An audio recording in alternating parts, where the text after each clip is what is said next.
So now we are recording. So Yes. welcome to our special guest, Tilde. Thank you. We are here in Australia. It's 2 o'clock in the middle of the night, and you kept us awake because now you had time to show us how good you are at analyzing these tests, because you are definitely the best I know. So we are very pleased that you could spend a little time with us here and go through 4 tests so we can see different explanations on the different issues. So Tilde, I will give the word to you and let me know when I have to roll down and everything, so you can see all the numbers and everybody can follow this later on and see the recording. Thanks.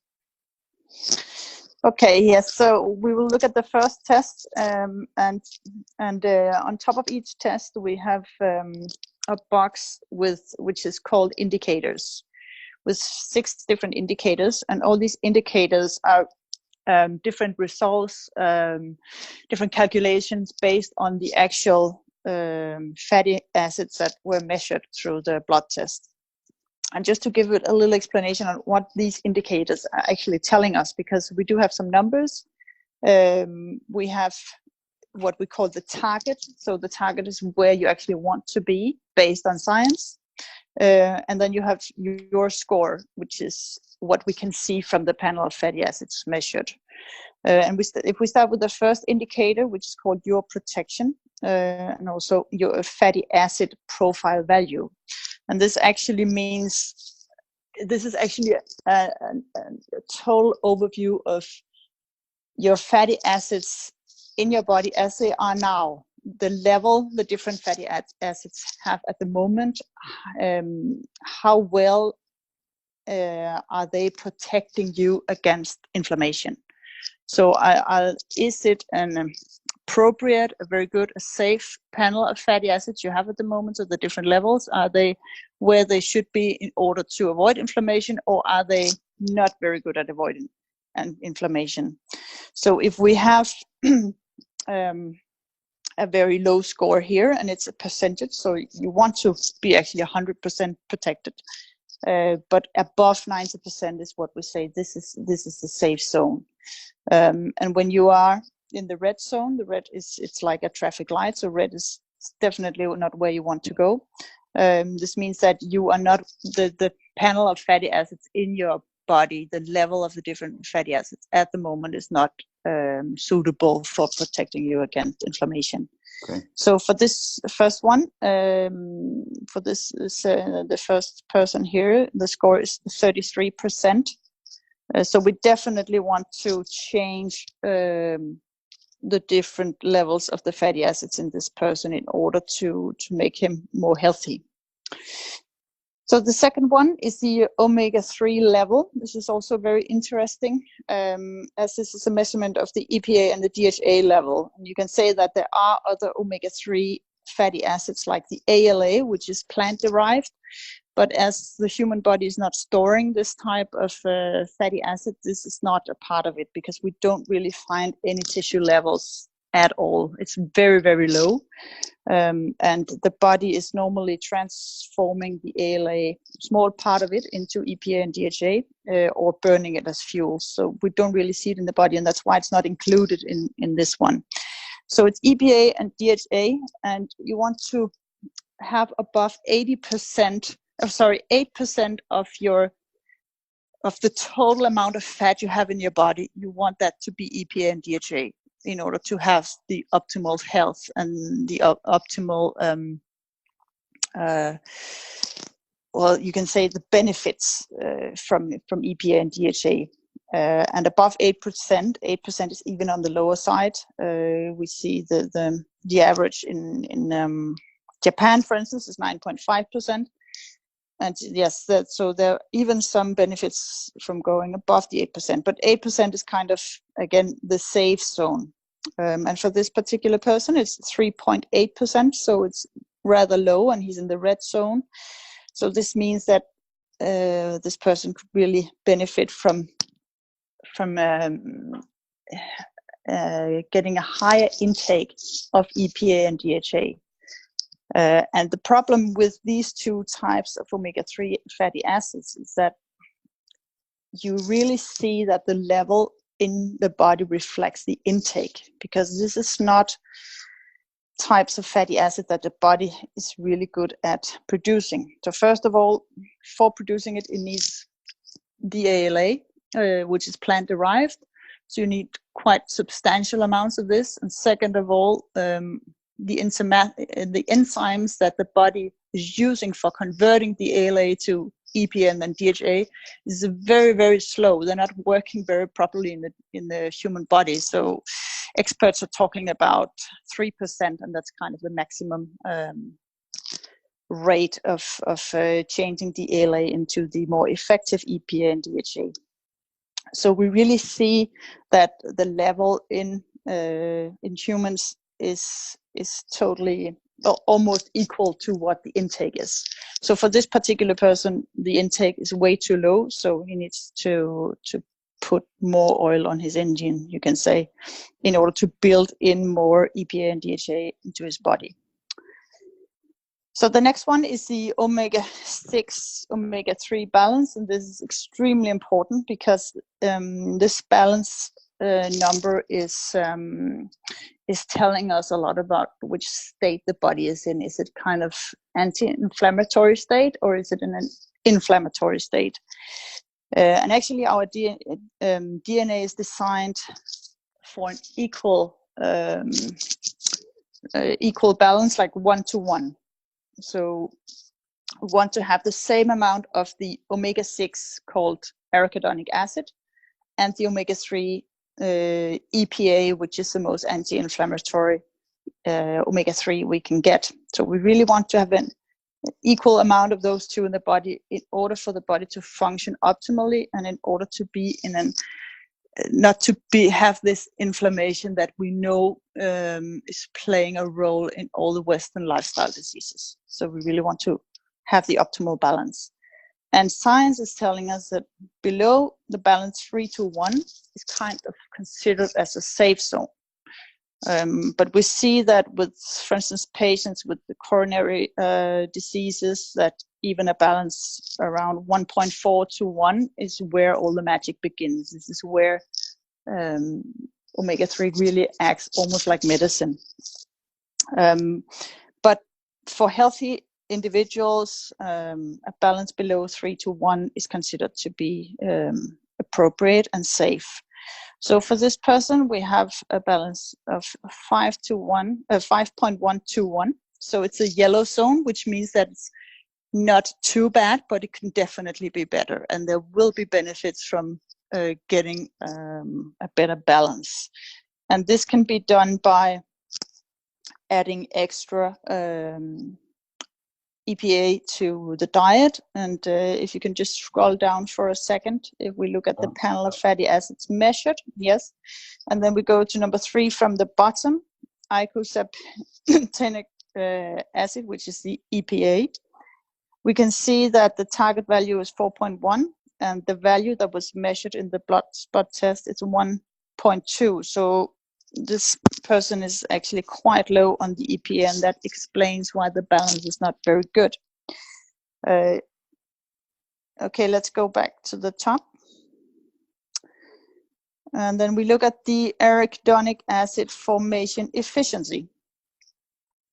So this is actually an indicator of how good the body is in transforming the linoleic acid, which is the plant-derived omega-6, into the arachidonic acid, which is the active form of this omega-6. So when I say active, I mean that this is a form of omega-6 that makes a trouble in the body. It's not a troublemaker if it's balanced by EPA, but as soon as it's too high, it's really a troublemaker because it creates a lot of inflammation on a cellular level. And this is what we want to avoid. But the body is transforming the linoleic acid into arachidonic acid, and this is an indicator of how good our the enzymes in the particular person is working.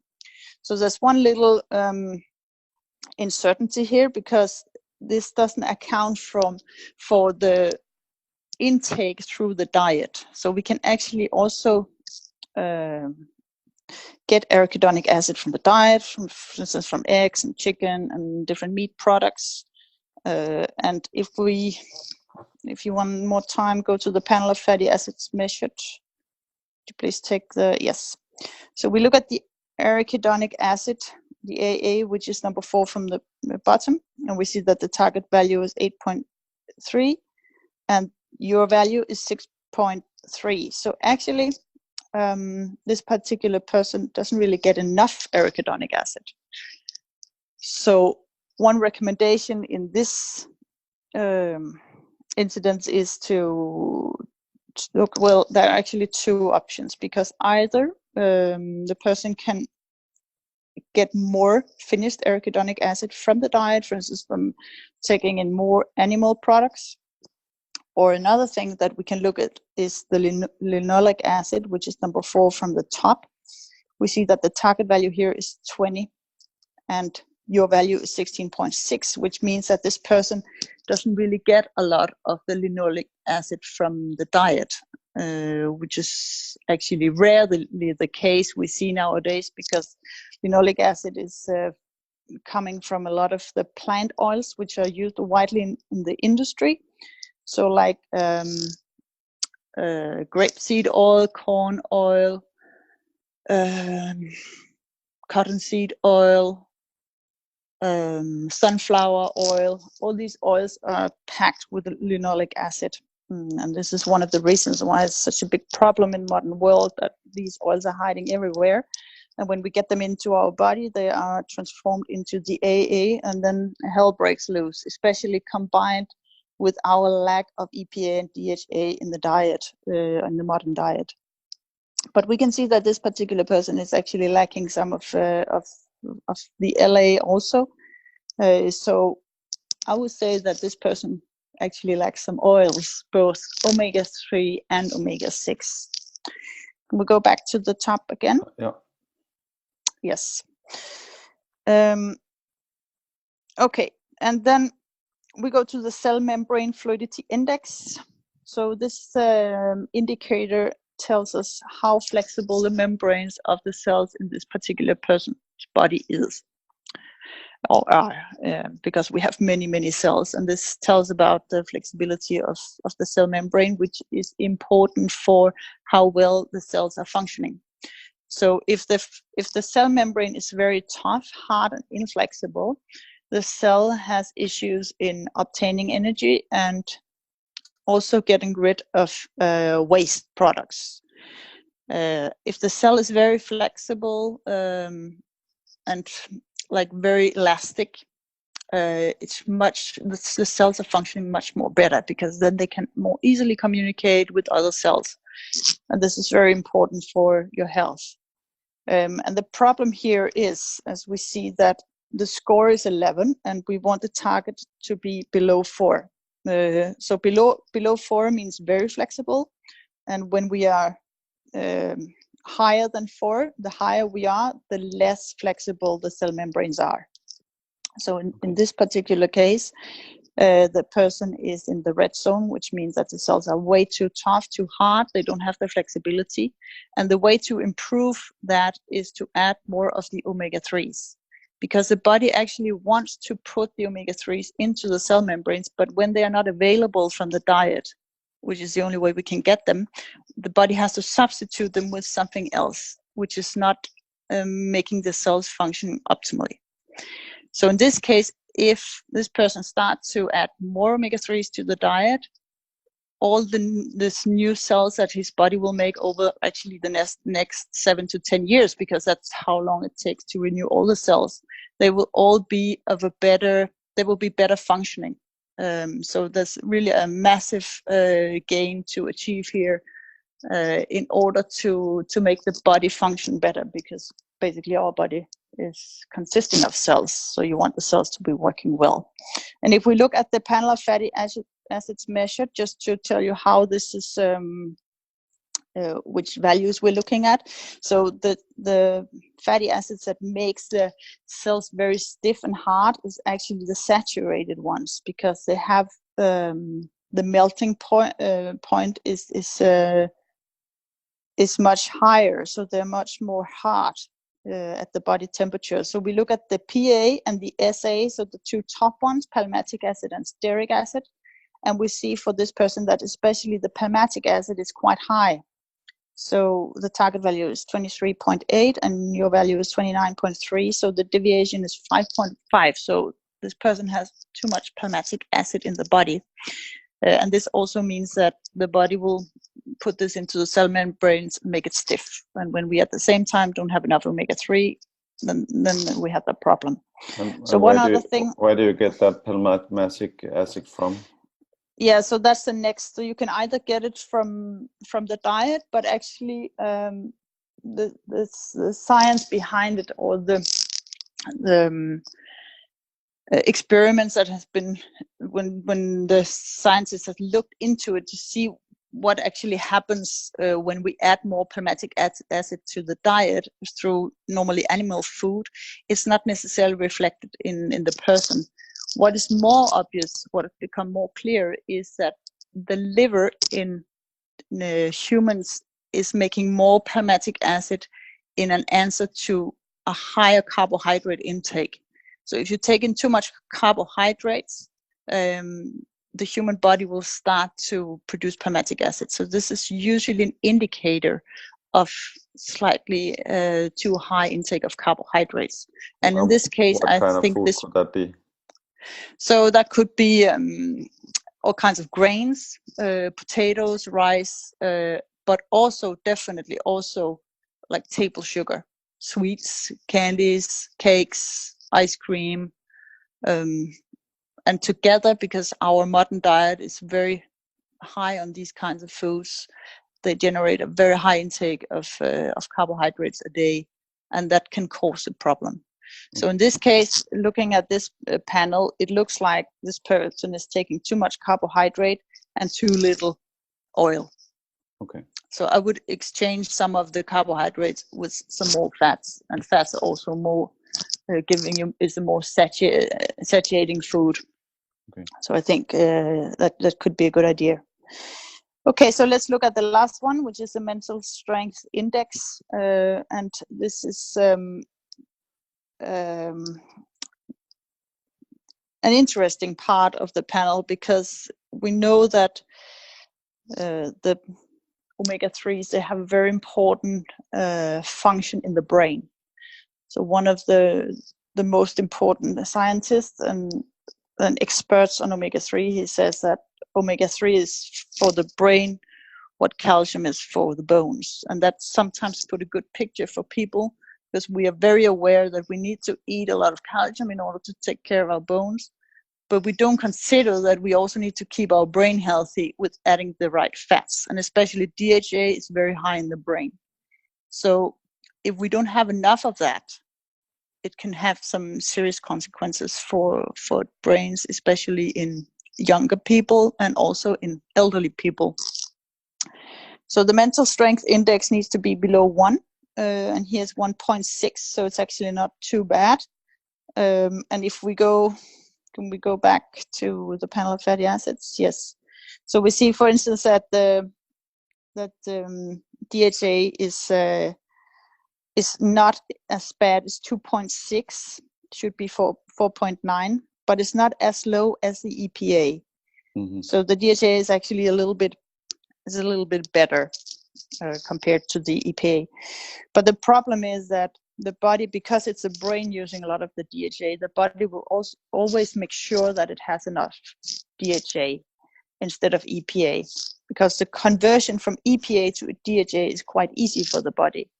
So we will make sure that it has enough DHA, but on the other hand, it sacrifices EPA.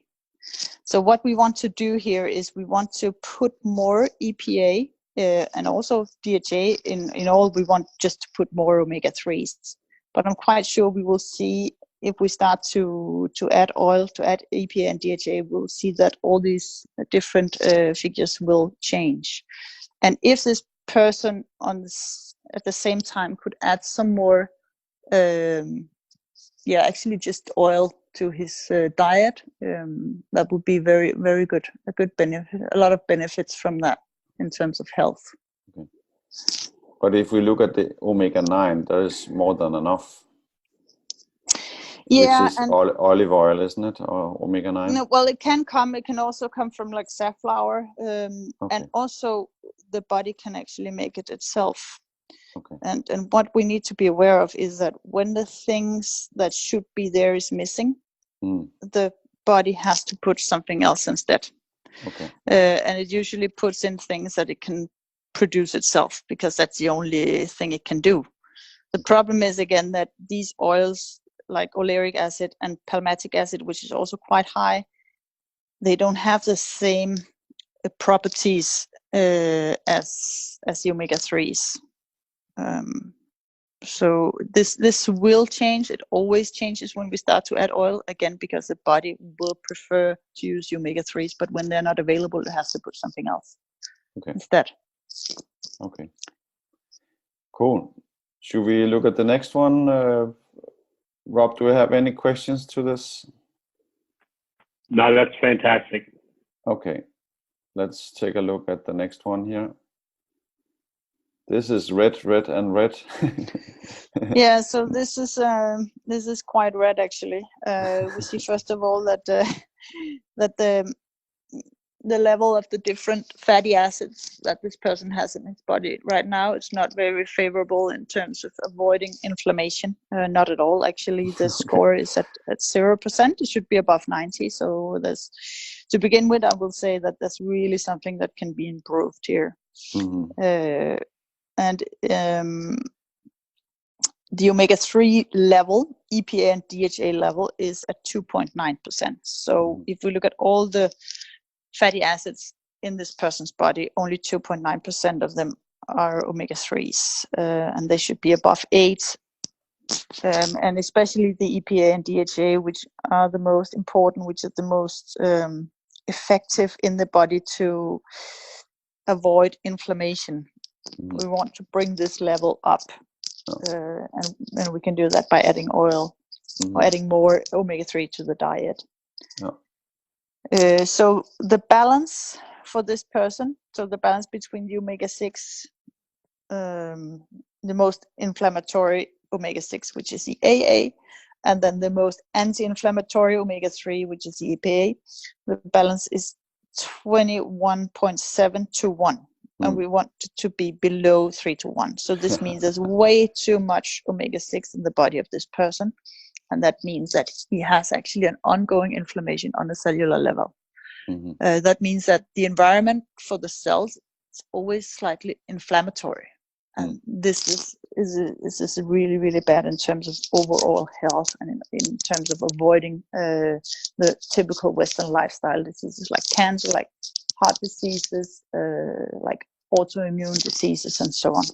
Okay. So in order to bring this balance down, there are two options. Either you can get less of the omega-6. If we look at the panel of fatty acids measured, let's look at how the omega-6 is looking, the AA.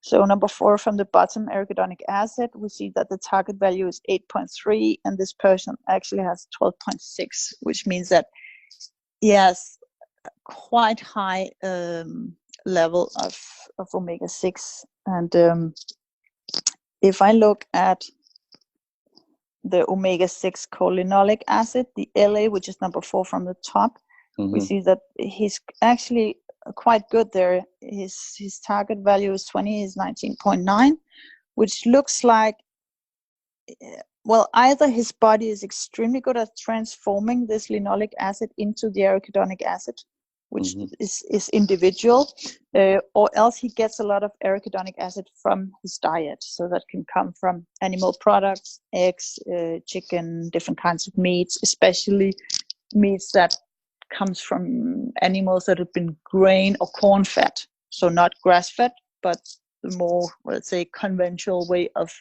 raising in a farm, where you add a lot of grains and corn to the diet, soy to the diet of the animals, which will make the meat from them more rich in arachidonic acid. So it looks like his intake is on the high side, so he can he could lower his intake there. At the same time, we really want to put more EPA. He's extremely low in EPA. We see that his target value is 4.1. He's 0.6. So his body is totally derived from the EPA. So at the same time, really putting oil on the engine would give a lot of benefits. So let's go back to the top. Okay, so we see the arachidonic acid formation efficiency is very, very high. So his body is very good at transforming the linoleic acid from sunflower oil, grapeseed oil, corn oil, and so on into the arachidonic acid. And when his body is that effective, we want to make sure there's enough EPA to balance that. And what we will also see is that when he's adding EPA, this arachidonic acid formation efficiency will go down, because the EPA is competing with the AAA on the same enzymes. So when we add more EPA to the diet, some of the enzymes will be used for the EPA and not for the AA. So that's also something we typically see when we start adding more EPA to the diet, that the arachidonic acid formation efficiency goes down, which means there's a natural limitation on the production of AA in the body. So this is another added benefit, especially for the people who has a high rate formation efficiency. So the next, the cell membrane fluidity index. We want to be below 4 4:1, actually just below 4, as we're saying. And this is 12.9. So this person's cell membranes are too stiff, they're too hard, the cells are not working properly because they have problems taking up energy, and they also have problems getting rid of waste. So we want to add some bigger molecules to the cell membranes. And if we look at the 2 saturated fatty acids that we have on top of the panel, which are really giving a lot of stiffness to the cell membranes, we see that this person has a little too high palmitic acid, which could be a result of a slightly too high intake of carbohydrates. But again, by giving the body the possibility to build in more omega-3 by adding it to the diet, the body will have more possibility to use the omega-3s for the cell membranes, and that will add more flexibility, and we will see that this figure will go down to where it should be, below 4. So last, we have the mental strength index, and this should be below 1, which is the arachidonic acid versus the total omega-3. And for this particular person that we see, which we also saw from the panel of fatty acids measured, that the level of AA, the arachidonic acid, is too high. So the person is lacking not oil in general, but just really omega-3s. This is a big place to change here for this particular person. So overall, how would you say this person is secured for the future? Well, the problem is that there's too much inflammation going on. So there's a chronic inflammation running, and that's the problem, because it may not be an issue today or tomorrow, but on the long run, and we know that chronic inflammation is driving a lot of Western lifestyle diseases, and this is something that builds up over time. And it's not something that we can cure with medicine, again, because it's built up over time. So we want to have the best chances to avoid that. And of course, there's something called genetics, but you can say that the genetics is loading the gun, but it's the environment that will pull the trigger. And what we're trying to do here is to focus on environment, no matter what genetics this person has. Rob, did you have any questions to this test? No, that's clear. That's perfectly clear. Yeah. Okay. Then I will switch to the next one. Mm-hmm. Holy smoke! Yeah. So we have. This gentleman's actually a vegan. Okay, just which Okay. you'll probably Okay. he's vegan. So he's a strict vegan. He's not a vegetarian. I mean, he's not eating any animal products like eggs or. Right, vegan.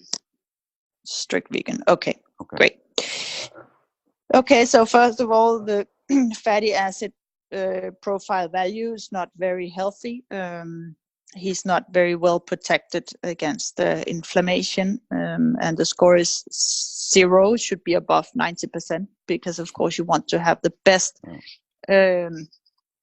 level of the different fatty acids in order to avoid inflammation on a cellular level. As we look at the total omega-3, EPA and DHA, again, the ALA is not measured because there's no real tissue level in human bodies. It's very low. So EPA and DHA, and we want this to be above 8. For this particular person, it's only 2%. So there's definitely lacking some omega-3 in the tissues of this person. It's extremely low and in the red zone. So the omega-6 and omega-3 balance, which we know is very important, because too much omega-6 and too little EPA is really generating an inflammatory state in the body. And for this person, the balance number is 21:1. So there's definitely an inflammation going on at the cellular level that should be taken care of. The arachidonic acid formation efficiency is looking to work very fine. Can we see the panel of fatty acids measured? Okay, so linoleic looks fine. It's 20.8. It looks good. And arachidonic acid is 8.6. Actually, it looks very healthy. So for the omega-6, this person is actually where he should be at the levels. So that's not the problem. The problem is, if we look at EPA and DHA, especially EPA is alarming low. So it's only 0.4, and this person is missing a lot of EPA, and also quite substantial amount of the DHA. So his body is just low on these. And let's just for interest look at the ALA, which I mentioned before, is an omega-3 from plants that we get from like the linseeds. We can get them from almonds. We can get them from some other, like in very small amounts in some other seeds. And for this, the target value is actually only 0.6. So that shows that our body is not really storing a lot of this fatty acid, and this particular person even is quite low on this also.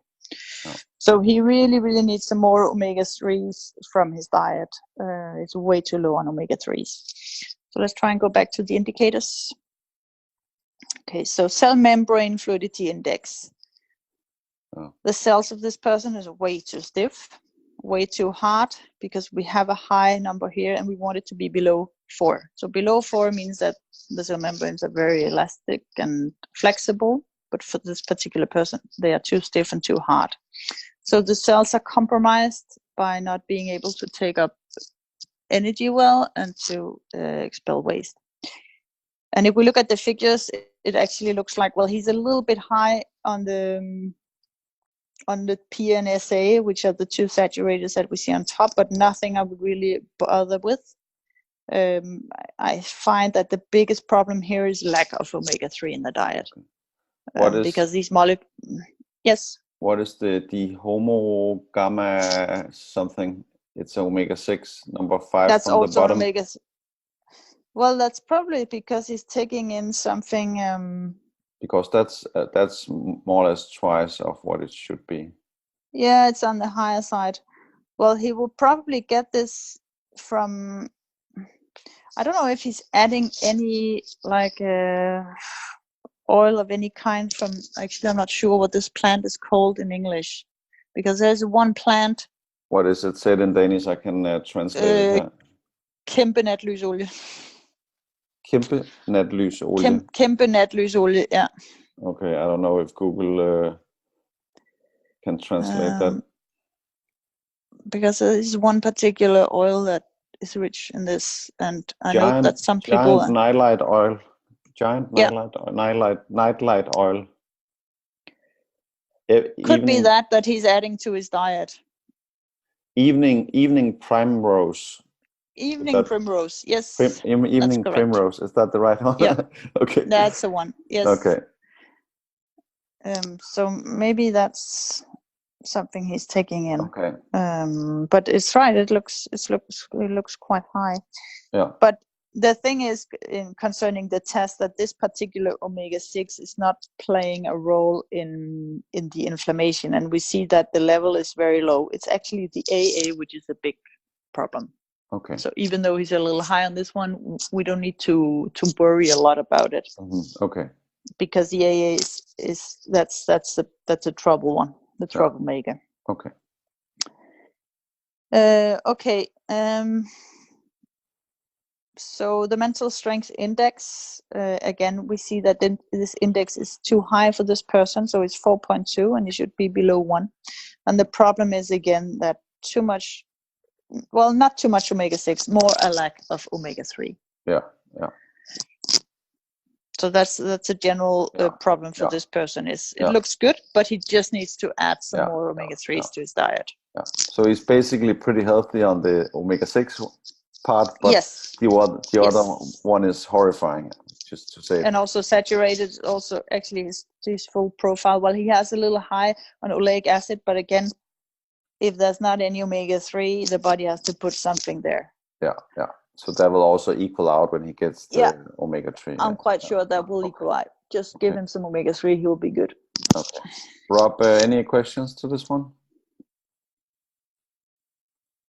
No, I'm just looking at his wife's reading now. Okay, so I'm just checking that evening primrose to see if they're identical. Okay. You want to come back? You want to see if it's the same, or should we jump to the next one? No, go to the next one. You're right. Okay. So here is male, 59 years old. Yeah. Yes. Okay.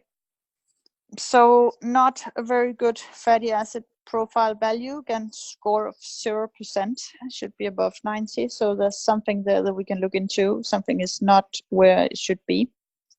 And if we start to look at the total omega-3 level, EPA and DHA, it's 4.1. So it's actually in yellow zone. But it should be double the level he has now. So he's only at 50% compared to where he should be. So first of all, we can see there's a lack of omega-3. Second, if we look at the balance, it's between omega-6, the AA and the EPA. And this is 4.9 to 1. So it's in the red zone. And we definitely want it to be in the green zone. So we want to change something here in the balance. So can we please look at the panel of fatty acids measured to see what's the problem here? So we look at the AA level, number 4 from the bottom. Yeah. It's 8.4 and should be 8.3. So it's actually great here. It's looking good. So the problem is lack of EPA. And from the measurement on the blood spot, we can see that it's only 0.7. It should be 4.1. So there's really a lack of EPA here. Yeah. The good thing is that the DHA actually looks quite good. And this is what drives the total level of his omega-3, which was in the yellow zone, is that he actually has a fair amount of DHA. But the problem with EPA is not very good, because this is the one that is inflammatory, the strongest inflammatory effect. Okay, so let's go back, and we see that the arachidonic acid formation efficiency looks good. So he has again a proper level of arachidonic acid. His body is working finely here. So that's the omega-6, and the level of the omega-6 in his body is perfect, so he shouldn't change anything there. The cell membrane fluidity index is in the red zone, is 9.7, so it's definitely too hard. His cells are too stiff, too hard, the membranes of the cells. So this means that we need to incorporate more omega-3 of the big flexible molecules that gives the cell membranes the flexibility they need in order for the cells to function properly. And we can do that by adding some more omega-3s. We already saw on the panel that he's low here, and especially on the EPA, and we need to drive the total amount of omega-3 up, and that will also change his cell membrane fluidity index.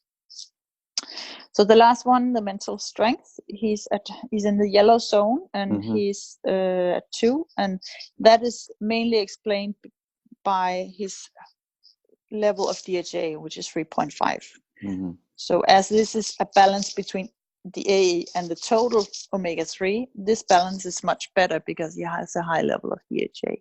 But again, I will say that he needs to supplement strongly with both of them.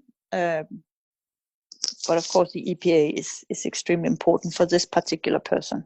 Okay.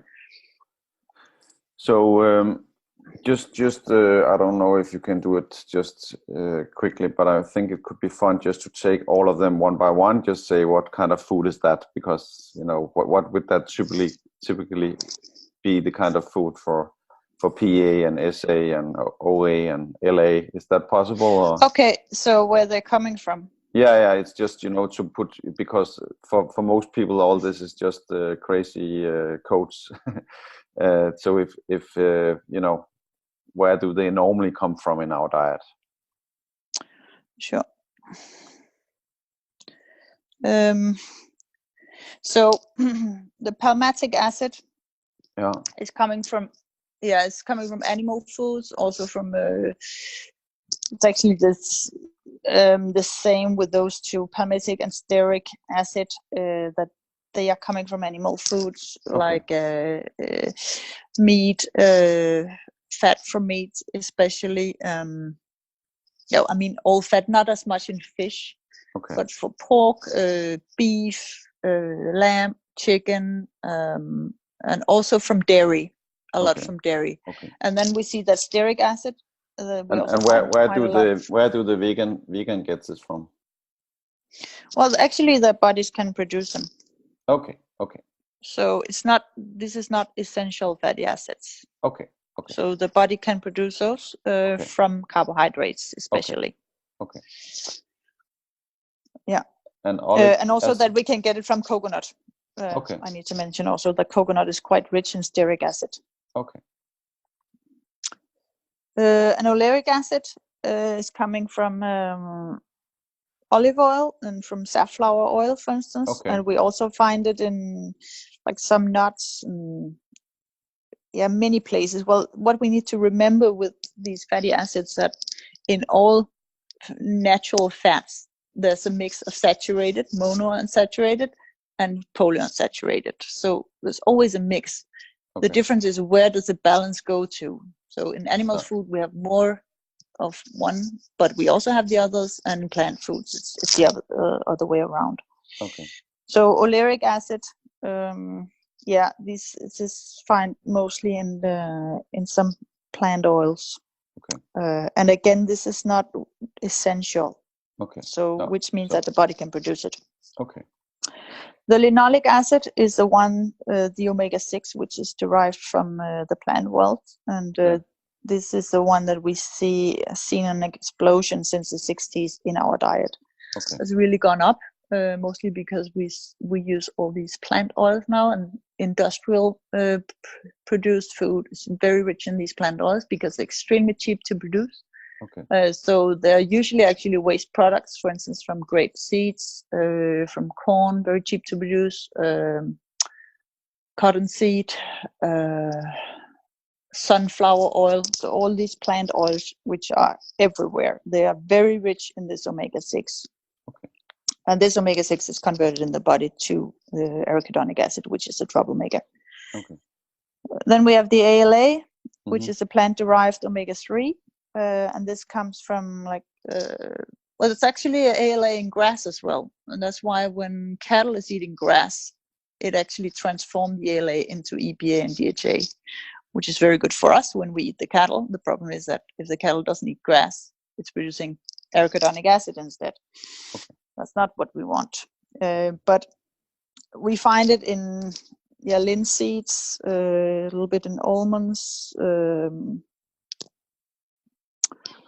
walnuts, some nuts, but not in very high concentrations. We don't really find high natural concentrations of this particular omega-6. So best for omega-3. So best for us is to eat something that has already made the conversion and made also a higher concentration of omega-3s. Is it in flaxseed oil? Yeah, and flax seeds, which is also actually I'm not sure what the difference between linseed and flaxseed is. Okay. Maybe it's kind of the same. Yeah, but that's these small brown ones. But that's normally the one that vegan people use, and then they think they have enough omega-3, but they can never get enough omega-3 from that source. No, it's extremely difficult because the conversion rate in the human being is very low. Okay. Yeah. Okay. Very difficult, very slow, very low. Yeah. And it's generally much better in women. So for a man being vegan, that's a tough one. Okay. He needs to remember that he's a hunter. Yeah. So the body wants to have the final version, which comes from animals. Okay. Okay, and then we have the GLA and the DHGLA, and they are very closely connected. You can also see that the chemical name is almost the same. So C18-3 or C20-3. So they are very closely related. And well, they come from some, like the evening primrose oil is rich in it. But I'm actually not sure where we find high concentrations of it beside the primrose oil. And as you see on the level, it's very, very low in the body. So it's not something that we need a lot of, and we don't find high concentrations in nature of it. It's tiny bits here and there. Okay. And then we have the arachidonic acid, which again, this is also omega-6, and we get most of it from animal food, and especially animals that have been fed with grains, corn, soy, and so on. And that's our the second worry when it comes to omega-6, because our food has changed so much since the 60s. We have changed the way we are feeding the animals that we're eating, and that has a high consequence for us because the fatty acids in these animals are changing, and when they're changing, we're also changing. So we get them from grain-fed cattle, especially cattle, also a little bit from pork, especially from chicken and eggs, chicken that has not been pastured, chickens that have been eating corn and grains, like conventional chick food. They're quite rich in arachidonic acid. Okay. And then again, when we see this level, we need to also to remember that the body is transforming some of the LA into this particular fatty acid. Okay. And then we have the three omega-3s. Two of them very important. The DPA is kind of in between, that when the body will normally change after a shorter period of time to DHA.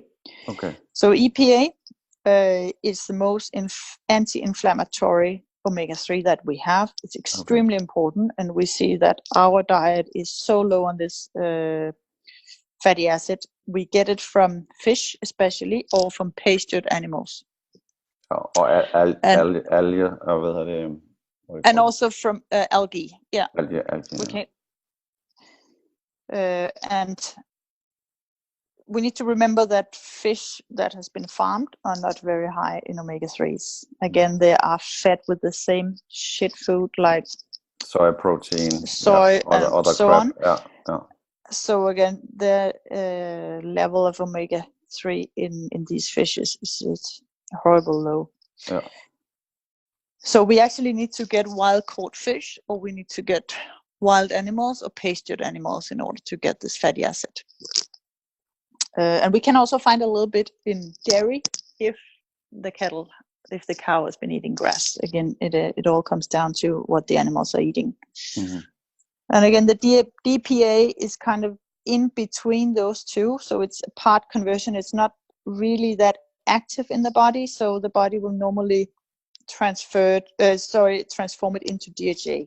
Mm-hmm. So it's just like a stop on the road. Okay. And then we have the DHA, which is very important for the brain. It's very important for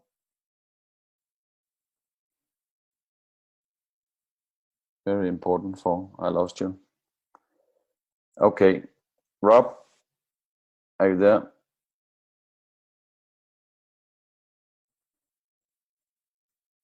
Okay, I'll just cut the recording here. I think we Tilde ran out of battery, but it's pretty well covered. And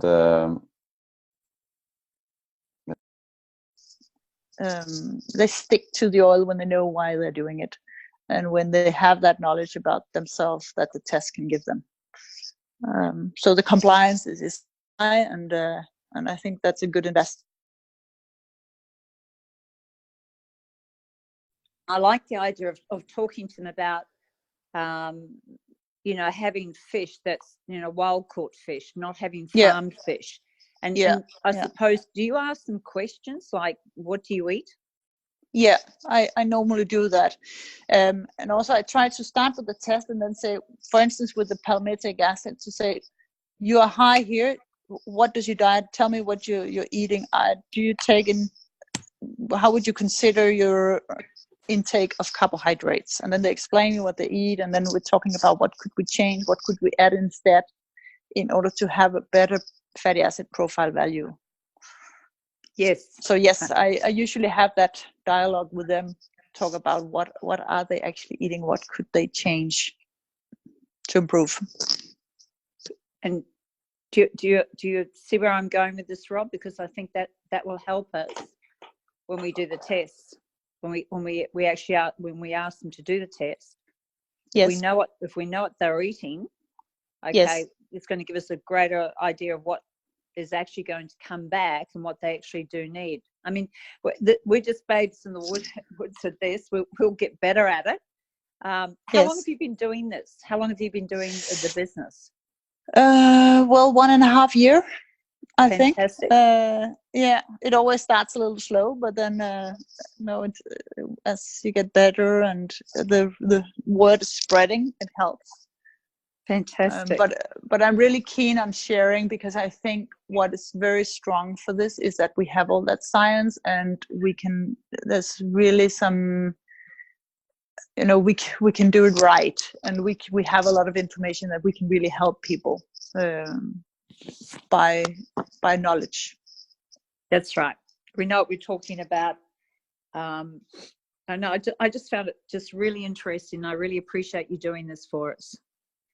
Well, you're welcome, and I'm always ready to answer questions, because when you are better, we're all better. That's true. That's true. Have you got anything else, Rob? Are you back? I'm back. The internet connection here, it reset it, so I just needed to log on again. But one thing could be cool at some point to Tilde has a lecture that takes about an hour, maybe a little bit more, and that really explains a lot, just in a very cool way. I don't know if you have that slides in English. You have, Tilde?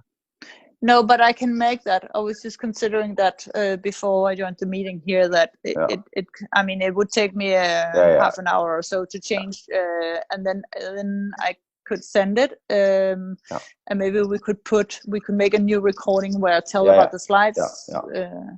Because I think that could work, and that really goes into a lot of the details behind what foods contain what, and why are the foods looking like they are today, and why do we need to supplement.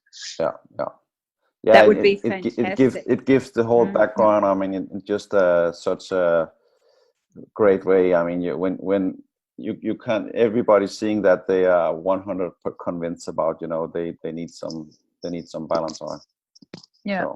So and I mean, Tilde really goes extremely serious into it, and has Tilde and her husband has been written books about food, and they have had a Michelin restaurant. And Tilde is sommelier. So I used to go into crazy details about the ingredients and everything. So it's really well documented, everything you go into. Oh, fantastic! That would be brilliant to have that. Yeah. Let's work on that. Yeah, that could be cool. But thanks a lot, Tilde. Thank you You're welcome. so much, Tilde. Thank you for getting so up in the much. middle of the night. We just kept up. So we And I hope you have a lot of success with Cincino in Australia. I'm quite sure you will. And we will. And thank you once again so much for that. It's all now starting to make sense. Okay, that's great. I'm good. I'm glad to hear that. Thanks a lot. Take care. Okay, perfect. Same to Bye you. bye. Bye. Bye bye. Thank you, Tilde. Thank you. Bye.